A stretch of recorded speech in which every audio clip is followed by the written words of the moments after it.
Like many of you, I'm sure, I grew up celebrating Christmas, and it was the most magical thing ever. As I got older, that magic started to fade. I started to question my Christian upbringing and whether or not Christmas was still meaningful to me.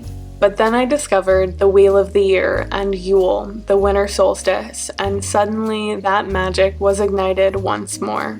I have had some wonderful Yules since then, but I've never been able to truly celebrate the way I want to until now. Before this, we were living in Miami, which isn't exactly known for its wintertime vibes, in a small studio apartment. I made do with the best that I could, but I didn't really have the space or the environment to celebrate in the way that I envisioned. We are now in our beautiful new home in the Pacific Northwest, and I have tons of space to create the perfect Yuletide experience that I've always dreamed of.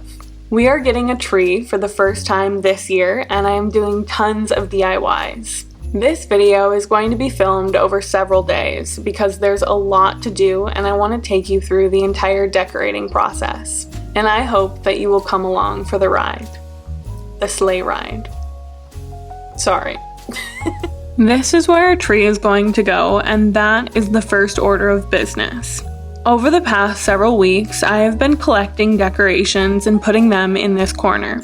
While Colton and I put up the tree, I will show you some of the treasures I've found. Starting with this. What is this?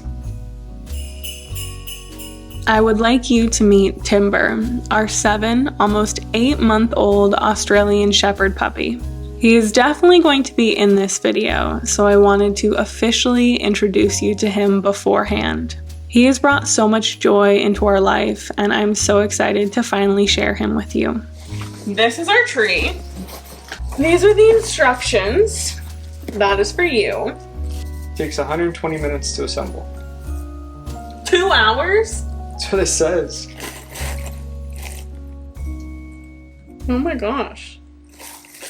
Alright, well, let's get into it.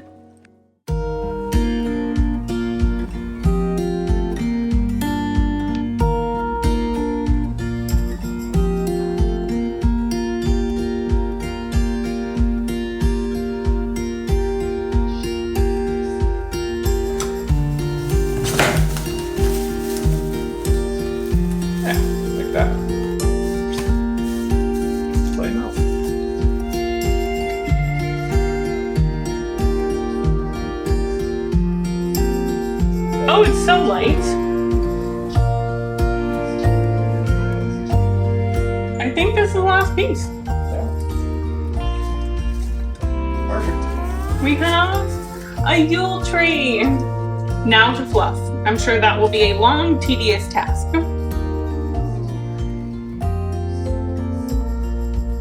While Colton finishes fluffing the tree, I thought that I would show you some of the decorations and ornaments that I have collected. These are only the store-bought ones that I have purchased. I'm going to be making some of my own. We are actually making some in a ceramics class that we are taking. Colton is doing those and they are so cute. The main colors that I'm using for the tree are red, green, brown. We're going for like a woodland kind of nature theme. And then all of the ones that I'm going to make are going to be organic materials like dried orange peels. I have some string lights. These are just a really nice like warm yellow. I picked these up at Ross and I am absolutely obsessed with them. There's little pine cones and mushrooms and they have like a gold and silver color palette. These are some more bulbs that I picked up at Ross.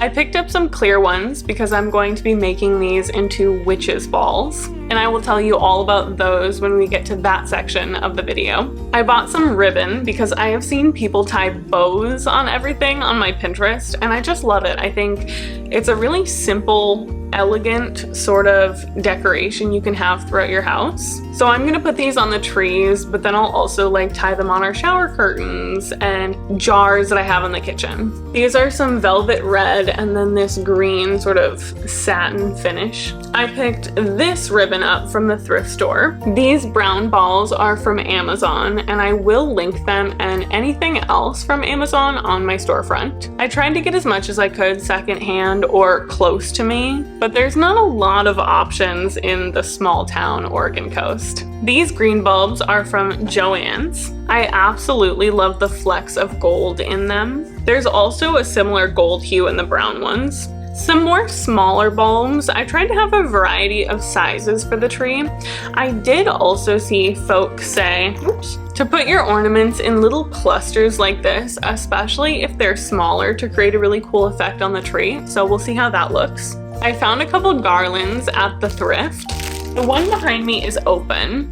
This is not going on the tree, but I'll probably put these in my kitchen or in other places around the house. The pines really remind me of the Pacific Northwest. This is a goat hanging piece of art, and it says kids for sale, which is absolutely hilarious because that is what baby goats are called. But I'm gonna turn this into a Yule goat, which we will talk about that when we get there. These are two really simple wreaths that I picked up, so we'll find something fun to do with them. This is a tree topper I found.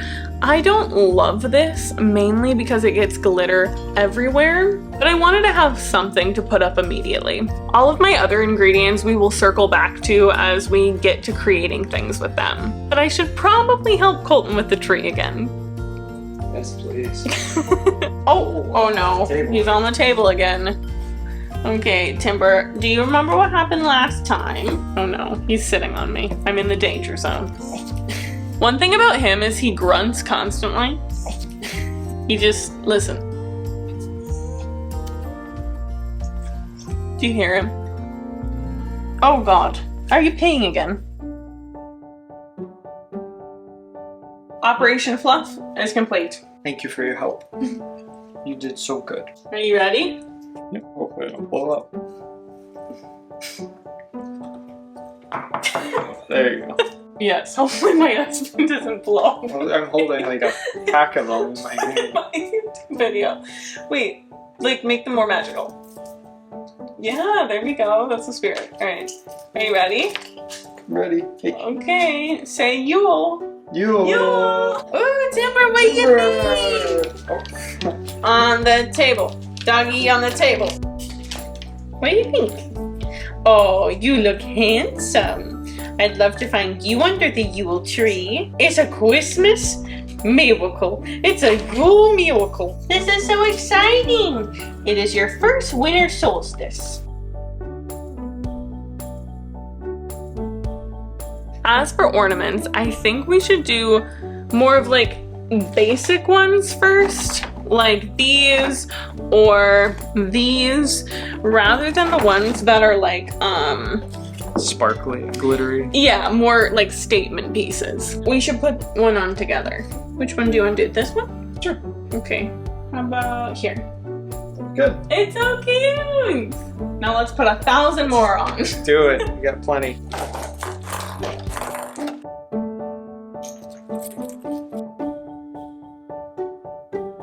You will not knock the ornaments off the tree. You will not knock the ornaments off the tree. You will not knock the ornaments off the tree. This is your favorite time of the year. It's here.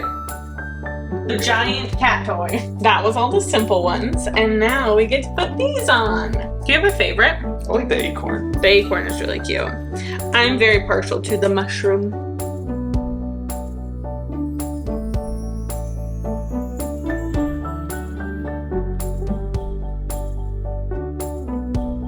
Do you know what this is? A pine cone.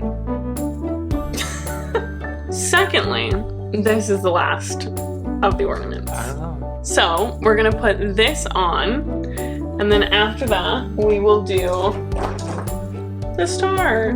Now, where is the perfect spot? There's not much space left. No, this side looks really good. This is a little more bare. I'm feeling like maybe this area? I think I'll probably put a pin in the bows until tomorrow, and that's when I'll do more DIY stuff. I think it would be really nice if we just put the top on and then maybe watch a Christmas movie. I can get behind that. Aww! Look how cute!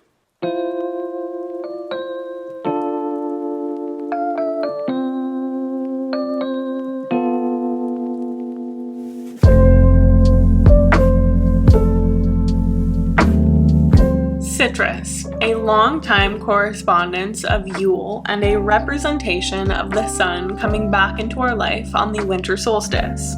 As mentioned, this is one of the ingredients I'll be putting into my crafts and the only one I really need to prepare. Pretty much everything else that I have is done, and soon I'm going to do a craft day and assemble this into various DIYs. I have some pine cones, star anise, cinnamon sticks, and moss so far, though I think I may acquire a couple more ingredients before then. This is super simple to do and I'm going to walk you through it. The trick to these is to make sure your slices are really dry and to take your time. In the spirit of the season, this is a craft that really reminds you to slow down during this time of the year. Start by cutting your citrus into thin slices, about 1/4 inch. Then preheat your oven to the lowest temperature. For me, that is 170 degrees Fahrenheit.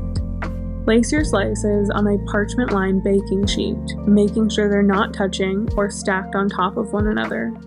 Here I had to use 2 pans for this amount. Before putting them in the oven, get as much moisture out as you can. I do this by sprinkling salt on them and rubbing it into the citrus. Afterwards, I use a paper towel to dab up the juice. I typically then let mine set for about 20 minutes. The salt will continue to work to dehydrate them. Baking them is much of an all-day affair. As the oranges gently warm in the oven, a soft, sweet aroma will fill your house. For me, this is the smell of the winter solstice incarnate. A sweet blend of citrus zest and honeyed sweetness, hints of caramelized warmth. It's the quiet spell of winter. Now that that's done, we can begin with spreading Yuletide cheer to the rest of the house, beginning with the kitchen.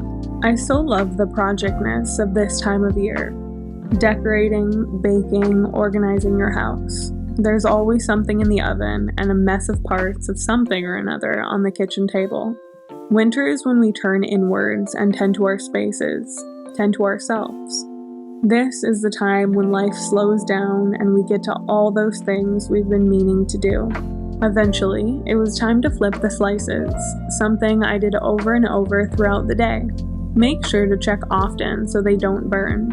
When I wasn't tending to those, I was putting the finishing touches on the Yule tree and finding new places to put the garlands. I love the way they look in the kitchen and I think the house is really coming together. As for the bows, I did an assortment of sizes on the tree, all in a deep wine red. This is my first year doing them, and it will definitely become tradition. It's such an affordable way to change the tree too. Next year I might do a light blue, and I think that will be a totally different vibe. Long into the night I flip the slices. Dry them until they no longer feel soft. If they do, they will likely mold. You want them to be solid to the touch. Once mine were done, it was time for bed.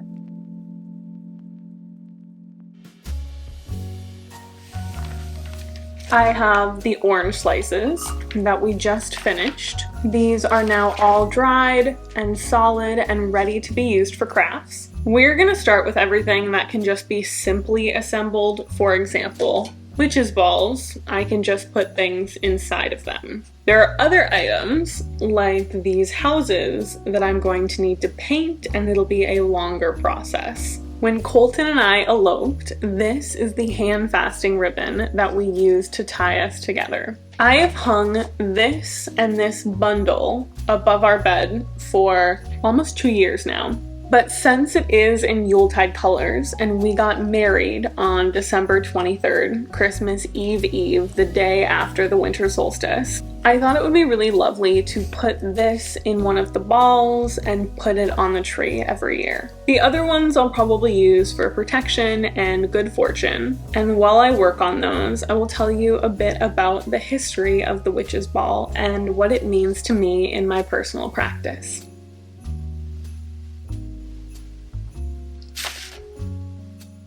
I do also have little wedding photos, and I could put one in here. I have the wedding prayer from when we got married. And I did do a video on our hand fasting if that's something that you're interested in seeing or learning about. Well, I got lipstick on it, but that seems better somehow. It's perfect. This will be so meaningful to have on our tree. I cannot wait to put it on. Another tradition that I'd like to show you is our annual ornament. I saw this idea online that you get an ornament to represent where you were at that point in your life. And since we got married right around that time, it makes it even more significant. But anybody could do this. Just choose an ornament to represent that year. This is the first one that we got, and these look a lot like the Florida pine trees, which is one of my favorite plant allies that I worked with while I was living down there, and a part of the nature that I do love and miss. Plus, there are 2 deer on this, a stag and a doe to represent the 2 of us. On to the witch's ball. A witch's ball is a decorative glass ornament, often hung in windows or on a tree to bring in or keep out certain energy within the home. The exact origin of these balls are unclear, but they are most commonly associated with 17th century England. They are found across cultures and hold different meanings within that specific folklore. This is a little bowl of crystals and other things. Specifically, some of my famous painted peach pits. The peach is a longtime protective ally of mine. So of course, that has to go in here if I can get it inside. This is really small. Plan B, carnelian, perfect for protection. This won't go in very easily either. Okay, but I think I can shove this one in. Okay. Now it is stuck. You got in that far. I feel like you should be able to get farther. This is a bad idea. Actually, yeah, I just stabbed myself. Okay, just a little bit of olive oil. Oh, that was a lot. Okay, it's on me. Now the ball is really slippery. Great. What to do? I'm putting a lot of physical energy into this. It's part of the working. I have decided that I will stop fighting it. The witch's ball is decided that it is done. And it sealed itself. Yes, I'm tired. In French, they are called boules de sorcière, and the reflective surface was thought to confuse and trap malevolent entities, keeping them away from the home or individuals. When I couldn't get the crystal in or out of the ball, I decided to melt a chime candle on top of it, and it became my favorite ornament I've ever created. I simply melted the base of the candle and stuck it on top of the crystal. Then I took an additional candle and held it overhead, using its wax to further seal the witch's ball. For my second ball, I chose the intention of good fortune. I added personal correspondences for that theme, then I painted gold sigils for prosperity and luck all over the ball.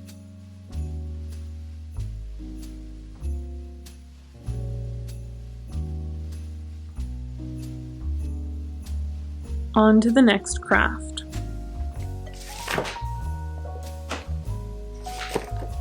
We are going for gingerbread. I bought these miniature houses at the dollar store, and I plan to transform them into a quaint gingerbread village. I've seen this DIY all over the internet, and I've always wanted to do it.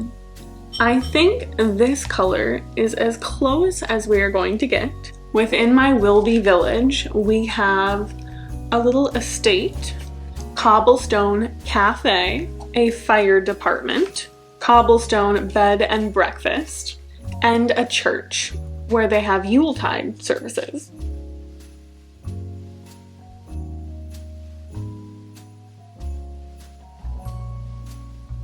These are coming along really great, but they are going to need multiple coats where I'm going to be painting, letting it dry, painting, letting it dry, so it's probably best if I just touch back with you then. After many, many coats, here they are. They came out a little darker than I anticipated, but they look more like actual gingerbread to me now. I love how the light subtly comes through the paint. Now the only thing left for these is to frost them.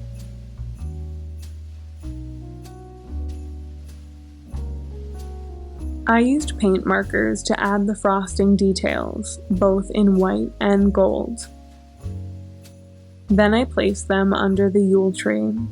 I love how they look intertwined with the presents.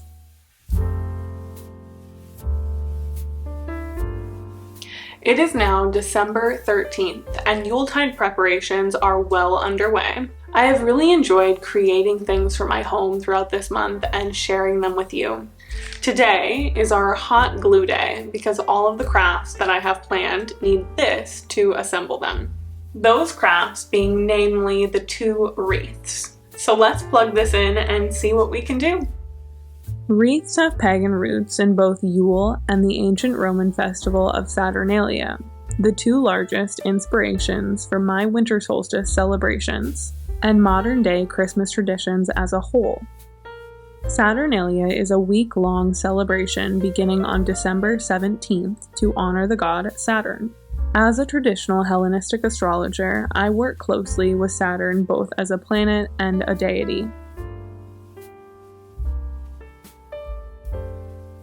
I am really impressed with this. I think it is coming along great.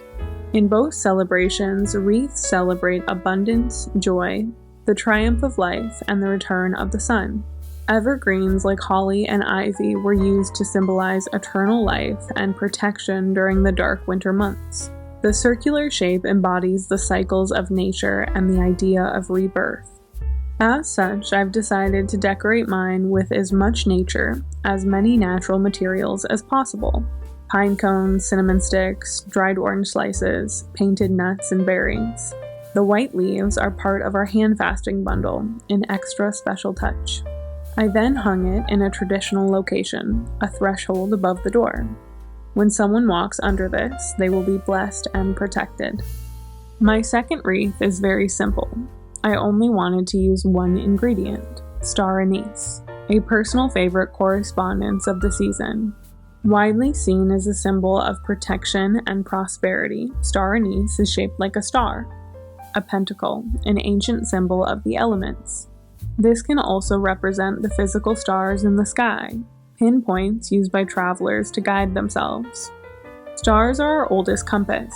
They bring clarity and keep us on the right path. Star anise also has healing properties and smells fantastic. Bound together with a simple twig wreath and tied with an emerald gold ribbon, it came out just the way I wanted it to.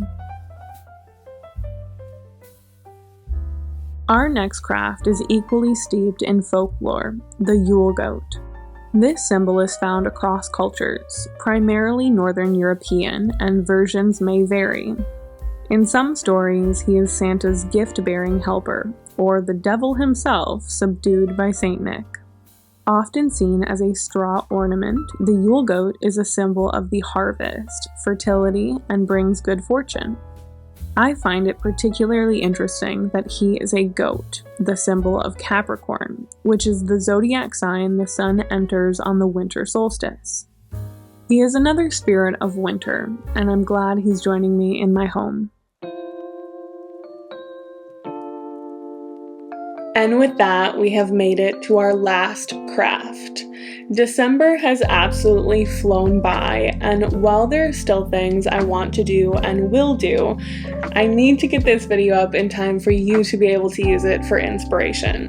Something I hope you have found while watching this, and maybe it has relit a little bit of that holiday magic for you too. This last project is something that I make almost every year as gifts, mini Yule logs. This tradition started when I was in the apartment and I didn't have the capacity to burn an actual Yule log, which is one of the final things that I hope to create for myself this year. But if I don't get to that, this is a great alternative.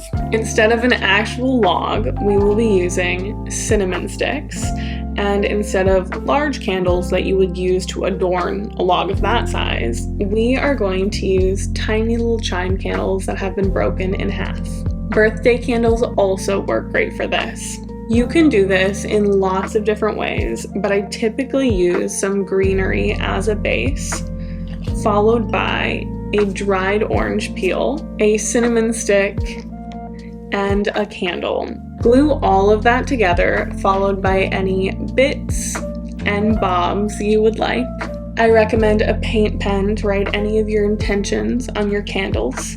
And then if everything that you are using is organic, you can burn it all, starting with the candle. These are so fun to give out to folks, especially if they don't really know about Yule, the winter solstice, and you want to show them a bit of what your beliefs and your practice look like. This is a really cute tradition to share with them. Personalize this to you and your practice. For example, this is a shell I found on the Oregon coast. It's full of candle wax from a previous working, and I'm going to use this as a base for one of my mini Yule logs. The Yule log is another piece of the old magic of Christmas. Historically, it was burned to bring good fortune, protection, and prosperity for the coming year. A sacred tree such as oak or ash was selected for its symbolism or connection to the gods, such as Thor. The log was lit to symbolize the light returning to our world, oftentimes using the previous log as kindling. Similarly, ashes were also often kept for good luck. In France, these traditions have evolved into the bûche de Noël, the Yule log cake, a traditional French dessert served at Christmas. I will be making one for the first time this year in my journey to connect with my ancestry and the folk traditions they held. If you make these mini Yule logs or any of the crafts shown in this video, please send them my way. I would love to see them. That is all I have for you today for this year. Thank you so much for watching. I hope you all have a wonderful rest of 2024. I look forward to creating for you another year in 2025. Have a blessed Yule, Io, Saturnalia, Merry Christmas, and whatever else you are celebrating. Thank you for joining me in my household with my family for our festivities. Until next time.